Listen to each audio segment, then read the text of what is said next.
एक बहुत विशेष प्रश्न है, क्या हम सुअर का मांस खा सकते हैं या नहीं। सीधा सिंपल मैं यदि बात आपसे मैं करना चाहूँ, क्या हम सुअर का मांस खा सकते हैं या फिर नहीं, तो आज हम इस पर स्पष्ट रूप से बात करेंगे और संपूर्ण रूप से आपको हम बताने और समझाने की कोशिश करेंगे। इसीलिए मैं ये कहना चाहूँगा, आपसे निवेदन करना चाहूँगा कि संदेश को आप अंतिम तक सुनेगा, ताकि आपको समझ में आए कि हमें क्या करना है और क्या नहीं करना है। तो आइए चलिए वीडियो को शुरू करते हैं। बाइबल की जिस तरीके हम बात करें, बाइबल ने परमेश्वर ने सुअर खाने से क्यों मना किया है, ये बहुत सारा तर्क वितर्क हो सकता है, बहुत आपके मन में सवाल भी आएंगे, तो एकदम क्लियर हो जाएंगे। आपको अपने संपूर्ण मन से केवल ध्यान केंद्रित करके आपको बातों को सुनना है और ठीक ढंग से वचन को समझना है, ताकि आपको एकदम क्लियर हो जाए, आपको किसी प्रकार के आपके मन में कोई सवाल उत्पन्न नहीं होगा। तो जिस तरीके हम देखते हैं रोमियो के पत्री, जैसे हम पढ़ते हैं, पहले यहाँ पर मैं पहला वचन पढ़ना चाहूँगा। रोमियो पुस्तक अध्याय 14 और वचन नंबर 14 में लिखा है, यहाँ पे परमेश्वर का वचन कहता है, मैं जानता हूँ और प्रभु यीशु से मुझे निश्चय हुआ कि कोई वस्तु अपने आप से अशुद्ध नहीं, अपने आप से अशुद्ध नहीं, कोई भी वस्तु। यहाँ पे लिखा है, परंतु जो उसको अशुद्ध समझता है, मतलब जो उसको अशुद्ध यानी गलत समझता है, उसके लिए वो गलत है या फिर अशुद्ध है। तो यहाँ पे ये वचन हमें ये बताता है, लेकिन इस वचन से स्पष्ट नहीं हो पा रहा है कि परमेश्वर कहना क्या चाहता है, बाइबल इस पर क्या कहती है, जो हमारा आज का आपका सवाल है। तो ये बात हम ध्यान में रखते हुए आगे जब हम बढ़ते हैं, तो बाइबल क्या कहती है। देखिए, बाइबल साफ तरीके से हमें यहाँ पे मना करती है। जैसे बाइबल कहती है कि सुअर का मांस खाना गलत है, ये हमारे जहन में स्पष्ट होना चाहिए कि बाइबल कहती है कि सुअर का मांस खाना गलत है। अब आप पूछेंगे क्यों, तो आगे हम बात करेंगे। इसीलिए क्योंकि इसे एक अशुद्ध जानवर माना जाता है। परमेश्वर ने जिस तरीके से बाइबल में स्वास्थ्य मतलब हेल्थ के बारे में बहुत ज़्यादा नियम भी बनाए थे, और ज़रूरी भी है नियम दिए गए, क्योंकि उसमें उसने मानव शरीर को बनाया और परमेश्वर जानता है कि इसके लिए क्या अच्छा है क्या बुरा है। तो ये परमेश्वर जो शरीर बनाया है, वो जानता है कि इसके लिए क्या सही है क्या गलत है, क्या नहीं गलत है या फिर क्या सही है। तो परमेश्वर हर तरीके से हर एक बातों को जानता है। इस तरीके से ये स्पष्ट होता है कि बाइबल सुअर का मांस खाने से हमें मना करती है। आगे जब हम बात करते हैं लैब व्यवस्था और व्यवस्था विवरण, यहाँ पर हम दो पुस्तक को जब देखते हैं, लैब व्यवस्था के 11 और व्यवस्था विवरण 14 में हमें देखने को मिलता है। इसमें परमेश्वर क्या कहता है, परमेश्वर बहुत शुद्ध और अशुद्ध जानवरों की ओर इशारा करता है। ये हमें स्पष्ट होता है लैब व्यवस्था और व्यवस्था विवरण के द्वारा। ये पुस्तक दोनों को जब हम पढ़ते हैं, तो यहाँ पर परमेश्वर शुद्ध और अशुद्ध जानवरों के बारे में बहुत स्पष्ट रूप से कहा गया और बताया गया है। जब हम आगे बढ़ते हैं, तो जिस तरीके से और सुअर को अशुद्ध जानवरों में से एक रखा गया है और माना गया है, परमेश्वर ने उसी का उद्देश्य से सुअर बनाया था, जिसे उसने कूड़े को साफ करने के लिए मेहतर के रूप में बनाया गया था। तो ये बात हमारे अंदर स्पष्ट होनी चाहिए। लेकिन परमेश्वर का आगे वचन क्या कहता है और परमेश्वर क्या कहता है, परमेश्वर के सिद्धांतों के परिणाम स्वरूप स्वास्थ्य मतलब हेल्थ में सुधार होता है, और यहोवा ने हमें ये सब विधियां, जिस तरीके से विधियां या पालने की आज्ञा दी है, इसीलिए कि हम अपने परमेश्वर यहोवा का भय माने और इस रीति से सदैव हमारा भला हो और वह हमको जीवित रखे। तो ये बात हमें स्पष्ट है कि परमेश्वर परिणाम स्वरूप जिस तरीके स्वास्थ्य के बारे में हमें परमेश्वर हेल्दी रखना चाहता है, खुश रखना चाहता है, परमेश्वर हमें बीमार देखना नहीं चाहता है। तो ये बातें आज हमारे जीवन में हमें समझ में आना चाहिए। जब हम आगे बात करते हैं, लिखा हुआ है आगे जब बात करते हैं कि जैसा कि आज का दिन है हमारे लिए, जैसा आज हम स्वस्थ हैं, वैसे ही परमेश्वर सोचता है कि आने वाले समय में भी आप स्वस्थ रहें, आप अच्छे रहें। तो जैसे बात करते हैं व्यवस्था विवरण अध्याय 6 और वचन नंबर 24 में, यहाँ पे परमेश्वर का वचन कहता है, और तू अपने परमेश्वर यहोवा की उपासना करना, तब वह तेरे अन्न जल पर आशीष देगा और तेरे बीच में से जो रोग हैं वो सब दूर करेगा।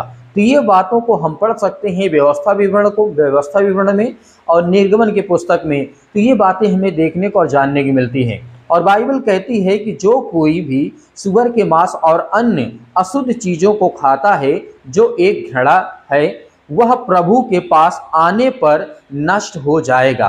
तो ये बाइबल स्पष्ट करती है कि अशुद्ध चीज़ों को जो खाता है या सूअर का मांस खाता है या अन्य जो अशुद्ध चीज़ें होती हैं उसे खाता है, तो एक जो एक घड़ित खराब वस्तु है। तो परमेश्वर का वचन कहता है वह प्रभु के पास आने पर नष्ट हो जाएगा। तो मतलब परमेश्वर और हमारा संबंध नहीं हो पाएगा यदि हम ये गलतियां करते हैं। जब हम आगे बात करते हैं तो परमेश्वर का वचन आगे कहता है, क्योंकि देखो यहोवा आग के साथ आएगा और उसके रथ बवंडर के समान होंगे, जिससे वह अपने क्रोध को जलजलाहट के साथ और अपनी चितौती को भस्म करने वाली आग की लपट में प्रकट करे। तो ये बात स्पष्ट है कि परमेश्वर एक जिस तरीके से विशाल रूप है, परमेश्वर किसी प्रकार का कोई शारीरिक या भौतिक चीज नहीं है, वो एक आत्मा है। इसीलिए पवित्र आत्मा के द्वारा परमेश्वर ने हमें अभिषेक किया है। और जिस तरीके हम आगे जब बात करते हैं, क्योंकि यहोवा सब प्राणियों का न्याय करेगा, ये बात सभी को पता है। सब प्राणियों का मतलब उसमें जानवर भी, इंसान भी, जिसके पास प्राण है उसकी बात मैं कर रहा हूं। और बाइबल यही हमें बताती भी है, जिसके पास प्राण है सब प्राणियों का न्याय करेगा और आग से और अपनी तलवार से करेगा। और यहोवा के मारे हुए बहुत होंगे, जिस तरीके से यहोवा के मारे हुए बहुत होंगे, जो लोग अपने को इसलिए पवित्र और शुद्ध कहते हैं कि जिस तरीके से बारियों में जाएं और किसी के पीछे खड़े होकर के सूअर एवं चूहे का मांस और घृणित वस्तु खाते हैं, वे एक ही संग नाश हो जाएंगे। यहोवा का यही वचन या फिर यहोवा की यही वाणी कहती है, यशायाह के द्वारा अध्याय 66 और वचन नंबर 15 और 17 में लिखा हुआ है। जैसे हम आगे बात करते हैं, कुछ लोगों का तर्क हो सकता है, कुछ लोगों का सवाल आपसे हो सकता है कि आप मुझे ये बताइए, मसीह की मृत्यु के साथ मूसा की व्यवस्था के स्वास्थ्य नियमों का समाप्त कर दिया गया था, लेकिन मसीह की मृत्यु से किसी भी तरह से इन स्वास्थ्य नियमों को प्रभावित या परिवर्तित नहीं करती है। तो यहाँ पे एक बात हमें समझना है कि आपसे जब कोई पूछे कि क्या मसीह की मृत्यु के साथ मूसा की व्यवस्था के समाप्त नहीं हो गए, क्योंकि ये सूअर का मांस ना खाना, क्योंकि ये पुराने नियम में लिखा हुआ है। तो ये बात हमें आज स्पष्ट रूप से समझना चाहिए। लेकिन ये कतई नहीं हो सकता है, कभी भी प्रभावित नहीं हो सकता है, क्योंकि परमेश्वर ने जब हमें मनुष्यों को बनाया तो पुराने नियम के अनुसार ही बनाया। बाइबल के जब पुराना नियम उत्पत्ति पुस्तक जब हम पढ़ते हैं तो वहाँ हमें देखने को मिलता है कि परमेश्वर ने आकाश और पृथ्वी और जिस तरीके से मनुष्यों को बनाया, बहुत सारी चीज़ें परमेश्वर ने बनाई। तो क्या हम उसको नहीं पढ़ेंगे? क्या उस बातों को नहीं मानेंगे? इसलिए प्रभु यीशु मसीह से आने पर और प्रभु यीशु मसीह की मृत्यु हो जाने पर इसका मतलब ये नहीं कि पुराना नियम खत्म हो गया। नहीं, हमें वहीं से सीखना है। और प्रभु यीशु मसीह के वचन जब आए, उनके जीवन काल से हमें आगे बढ़ना है। सीखना गलतियां कहाँ से है? पुराने नियम से। और आगे कहाँ से चलना है? हमें बाइबल के नए नियम से, क्योंकि परमेश्वर हमें रास्ता मार्ग देने आया था। यीशु मसीह हमें मार्ग देने आए थे, वो सच्चा पवित्र आत्मा के द्वारा हमारे जीवन को बदलने के लिए आए थे। तो इसीलिए हमें भरोसा और विश्वास के साथ आगे बढ़ना है। बहुत सारे लोग आपके साथ ये तर्क कर सकते हैं, तो यहाँ पर तो जिस तरीके आपसे कहेंगे वो तो पुराने नियम में लिखा था, नए नियम में तो ऐसा कुछ प्रभु यीशु मसीह ने कहा नहीं। तो इसका मतलब ये नहीं कि हम पुराने नियम को नहीं मानेंगे, केवल नए नियम को मानेंगे। नहीं, ऐसा नहीं हो सकता है। इसीलिए हम आगे जब बात करते हैं तो बाइबल और क्या स्पष्ट करती है, जिस तरीके से देखते हैं वास्तव में क्या, जिस तरीके से स्वास्थ्य नियम यहूदी से पहले भी दिए गए थे, क्योंकि और यहोवा ने जिस तरीके नूह से कहा, क्या कहा? नूह की घटना तो आप सभी लोग जानते होंगे। नूह से कहा, तू अपने सारे घराने समेत जहाज में जा, क्योंकि मैंने इस समय के लोगों में से केवल तुझी को अपनी दृष्टि में धर्मी देखता हूँ। तो परमेश्वर जिस तरीके से बहुत सारे लोगों को देखा, संसार के लोगों को देखा, तो बहुत ज़्यादा उस समय अत्याचार, बहुत ज़्यादा पाप, बहुत ज़्यादा व्यभिचार, बहुत ज़्यादा मतलब हद से ज़्यादा जब परमेश्वर ने ये सब चीज़ देखा तो दृष्टि किस पर पड़ी? नूह पर पड़ी, क्योंकि वो धर्मी था और नूह बहुत सारे लोगों को बचाना चाहता था, लेकिन लोग सुनना नहीं चाहते थे, ना समझना चाहते थे। इसीलिए परमेश्वर ने नूह के ऊपर दृष्टि की और उसे देखा और समझा और नूह से बहुत बड़ी बातें कही। यहाँ पर क्या कहा? जैसे नूह से परमेश्वर ने कहा, सब जाति के जो शुद्ध पशुओं में से तू सात सात अर्थात मतलब सात सात लेगा, अर्थात नर और मादा लेना, पर जो पशु शुद्ध नहीं है उनमें से तो केवल दो दो लेना, अर्थात नर और मादा। उत्पत्ति पुस्तक अध्याय 7 और वचन नंबर 1 और 2 में लिखा है। तो ये स्पष्ट होता है कि परमेश्वर ने शुद्ध जो पशु हैं उनमें से कहा कि तू क्या करना? सात सात चीजें लेना, नर और मादा। और जो अशुद्ध पशु हैं या जानवर हैं उनमें से केवल तू दो दो लेना, नर मादा। तो ये परमेश्वर का वचन आगे क्या कहता है जो हमें समझना है। नूह किसी भी यहूदी के अस्तित्व में आने से बहुत से पहले इस बातों को जानता था और वह शुद्ध और अशुद्ध जानवरों के बारे में अच्छी तरीके से जानता था, क्योंकि उसने जिस तरीके शुद्ध को सात और अशुद्ध को दो दो करके जहाज में लिया था। विश्वास नियम सभी लोगों के लिए जैसे आज भी लागू है, कल भी रहेगा और पहले भी था। तो ये बात हमारे समझ में आना चाहिए। अब जैसे हम आगे बात करते हैं प्रेरितों के काम अध्याय 10, लेकिन यहाँ पर कुछ लोग आपसे कह सकते हैं या पूछ सकते हैं आपको कि क्या ये हमें ये बताइए, यीशु ने पतरस के दर्शन में सभी जानवरों को शुद्ध नहीं किया क्या? आपसे पूछ सकते हैं, लेकिन ऐसा नहीं है जैसा कि प्रेरितों के काम अध्याय 10 में दर्ज है। ये मतलब लिखा हुआ है वचन में। इस प्रश्न का उत्तर नहीं है। इस दृष्टि का उद्देश्य जानवर नहीं है बल्कि लोग हैं। परमेश्वर ने पतरस को यह दर्शन यह सिखाने के लिए दिया कि अन्य जाति जो अशुद्ध नहीं थे जैसा कि यहूदी सोचते थे। उस टाइम की बातें हैं, उस समय के लोग अशुद्ध नहीं थे कि जैसे यहूदी लोग सोचते थे उस टाइम पर। लेकिन परमेश्वर का वचन आगे क्या कहता है? परमेश्वर ने एक अन्य जाति जिस तरीके से कुरनेलियुस और को पतरस से बात करने के लिए पुरुषों को भेजने के लिए कहा था, परंतु पतरस ने उससे बात करने से विरोध किया होता यदि प्रभु ने उसे यह दर्शन ना दिया होता, क्योंकि यहूदियों ने अन्य जातियों के साथ व्यवहार करने से मना कर दिया था। 30 तरीके की घटनाएं उस समय घटा करती थी, जैसे प्रेरितों के पुस्तक अध्याय 10 और वचन नंबर 28 में लिखा है। तो हमको यहाँ तक समझ में अभी आ रहा है स्पष्ट रूप से। जब हम आगे बढ़ते हैं, लेकिन जब ये लोग आए तो पतरस ने उन्हें नमस्कार किया, यह देखते हुए कि वह स्वाभाविक रूप से उसने ऐसा नहीं किया होगा, और कहा उनसे कहा कि तुम जानते हो कि अन्य जाति की संगति करना या उसके यहाँ जाना यहूदी के लिए अधर्म है। ये सब उस टाइम पर भी भेदभाव चलता था, ऊंच नीच चलती थी। तो ये घटनाएं जब घटती हैं, लेकिन परमेश्वर का वचन यहाँ पे जब हमें कहता है परंतु परमेश्वर ने मुझे बताया है, यहाँ पर पतरस यहूदियों से कहते हैं परंतु परमेश्वर ने मुझे बताया है, मतलब अशुद्ध हमें नहीं कहना। प्रेरितों के काम अध्याय 11 जिस तरीके से कलीसियों के सदस्यों ने अन्य जातियों से बात करने के लिए पतरस की निंदा की। और आगे जब हम बात करते हैं, इसलिए पतरस ने उन्हें अपना दर्शन और उसका अर्थ बताया। और प्रेरितों के काम अध्याय 10 और वचन नंबर 11 और 18 में लिखा हुआ है। यहाँ पर देखते हैं क्या कहता है। मैंने कहा, नहीं प्रभु नहीं, क्योंकि कोई अपवित्र था, अशुद्ध वस्तु मेरे मुंह में कभी नहीं गई। इसके उत्तर में आकाश से दूसरी बार शब्द हुआ कि जो कुछ परमेश्वर ने शुद्ध ठहराया है उसे अशुद्ध मत कह। ये बातें पतरस से कह रहे थे प्रभु यीशु मसीह दर्शन के द्वारा। जैसे आगे हम बात करते हैं सुअर का मांस और स्वास्थ्य से क्या संबंध है। आप सभी लोगों का क्वेश्चन हो सकता है, सवाल हो सकता है, ये बताइए सुअर का मांस और स्वास्थ्य से क्या संबंध है।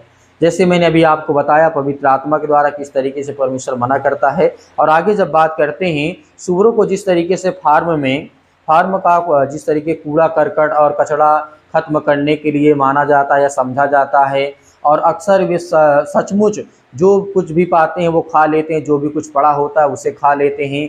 ये चीज़ें इसी कारण से सूअर का मांस बीमारियों से अधिक, जिस तरीके से बीमारियां सबसे ज़्यादा अधिक होती हैं, जिसमें से वायरस किसी भी प्रकार का हो सकता है, स्वाइन फ्लू हो सकता है, परजीवी हो सकता है, स्ट्रेनियस हो सकता है, बैक्टीरिया हो सकती है, यूनिवर्सिया हो सकता है, एंटोरिकटकारिका हो सकता है, और इसके साथ कई कई ऐसी बीमारियां हैं जो बहुत सारी सूअर का मांस सेवन करने से शरीर में समस्याएं और बीमारियां उत्पन्न हो सकती हैं। इसीलिए सूअर के मांस को सेवन करने के लिए सेलुलर क्षति को हो सकती है, मतलब शरीर हमारी क्षति हो सकती है, जो कैंसर, हृदय रोग और खराब जिस तरीके प्रतिरोधक क्षमता होती है, प्रतिक्रिया होती है, इसका कारण बन सकती है। और अनेक प्रकार की समस्याएं हमारे जीवन में, यह समस्याएं उत्पन्न हो सकती हैं। इसीलिए इसे स्वास्थ्य के लिए हानिकारक माना जाता है। और जिस तरीके से इसके बारे में स्वास्थ्य जानकारी के लिए इस तरीके से हम बातों को समझ सकते हैं और देख सकते हैं कि हम सूअर का मांस खाएं या ना खाएं, क्योंकि चाहे वो कच्चा मांस हो चाहे वो सुखाया मांस हो, हमें इसे नहीं खा सकते हैं। इसीलिए जिस तरीके व्यवस्था विवरण अध्याय 14 और वचन नंबर 6 में लिखा है, यहाँ पे परमेश्वर का वचन कहता है, क्या कहता है, निदान पशुओं में से जितने पशु चीरे एवं फटे खुर वाले हैं और पागुर करने वाले होते हैं, उनका मांस तुम खा सकते हो। यहाँ पर परमेश्वर का वचन स्पष्ट करता है कि जो निदान पशुओं में से जितने पशु चीरे एवं फटे खुर वाले होते हैं, जिनके पंजे फटे होते हैं या चीरे होते हैं, तो क्या, और जो पागुर करते होते हैं, उनके तुम मांस खा सकते हो। तो ये बाइबल हमें स्पष्ट करती है। लेकिन जो खाता है वो खा सकता है, जो नहीं खाता उसको खाने की कोई आवश्यकता भी नहीं है, क्योंकि आज के समय में संसाधन हर तरीके से नॉन वेज या वेज किसी भी प्रकार से व्यक्ति आज सेवन कर सकता है। लेकिन उस टाइम पे बहुत ज़्यादा मात्रा में केवल नॉन वेज ही इस्तेमाल किया जाता था। इसीलिए आगे जब हम बात करते हैं तो परमेश्वर का वचन तो कहता है यहाँ पे, लेकिन 8 में लिखा हुआ है, फिर सूअर जो चीरे खुर का तो होता है, परमेश्वर का वचन कहता है, फिर तो जो सूअर होता है उसके तो खुर चिरे होते हैं, पंजा तो चिरा होता है, परंतु वो पागुर नहीं करता है, इस कारण से वह तुम्हारे लिए अशुद्ध है। तुम ना तो इसका मांस खाना और ना इसकी लोथ को, मतलब लाश को छूना। यहाँ पे परमेश्वर स्पष्ट करता है और मना करता है। जब आगे बात करते हैं तो लिखा हुआ है, इफिसियों पुस्तक अध्याय 2 और वचन नंबर 8 में लिखा है। यहाँ पे परमेश्वर का वचन क्या कहता है, ये भी हमें देखना बहुत जरूरी है, क्योंकि विश्वास के द्वारा अनुग्रह से ही तुम्हारा उद्धार हुआ है, और यह तुम्हारी ओर से नहीं है वरन परमेश्वर का दिया हुआ दान है। ये हकीकत है कि आज हमारे जीवन में जो हम विश्वास करते हैं और परमेश्वर के अनुग्रह के द्वारा ही आज हमें परमेश्वर उद्धार दिया है, और उसी के द्वारा आज हम जीवित हैं। तो परमेश्वर का वचन आगे क्या कहता है, बाइबल आगे क्या कहती है, एक दूसरा और वचन पढ़ेंगे, मरकुस पुस्तक अध्याय 7 और वचन नंबर 15 में। यहाँ पे परमेश्वर का वचन कहता है, ऐसी तो कोई वस्तु नहीं है जो मनुष्य से बाहर से समा करके अशुद्ध करे, परंतु जो वस्तुएं मनुष्य के भीतर से निकलती हैं वे ही उसे अशुद्ध करती हैं, मतलब अशुद्ध करती हैं।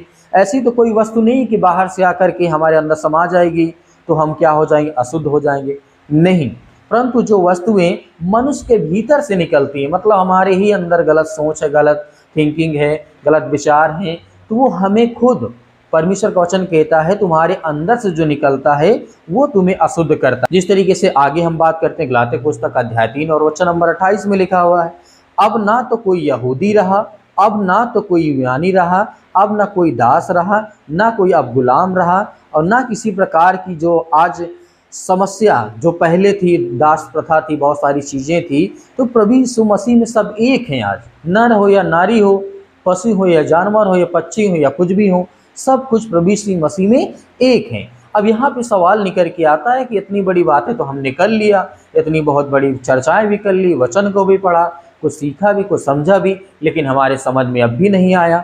तो आपको क्या करना है, मैं क्लियर करता हूँ, क्योंकि परमेश्वर का वचन कहता है कि आपको सूअर का मांस नहीं खाना है। तो ये परमेश्वर की आज्ञा है, सीधा और सिंपल और सरल, यही आपको समझ में आएगा। तो आप इसको समझिए कि परमेश्वर हमें ये आज्ञा नहीं देता है कि हम सूअर का मांस का सेवन कर सकते हैं। तो मेरे प्रिय भाई बहनों, मुझे लगता है कि जहाँ तक आपको समझ में आया होगा, यदि आपको समझ में आया है तो इस वीडियो को लाइक करिए, शेयर करिए और चैनल को भी सब्सक्राइब करिएगा, ज़्यादा से ज़्यादा लोगों तक पहुँचाइएगा। कमेंट के माध्यम से ज़रूर बताइएगा कि क्या आपको इस संदेश के द्वारा कुछ सीखने को मिला या फिर नहीं।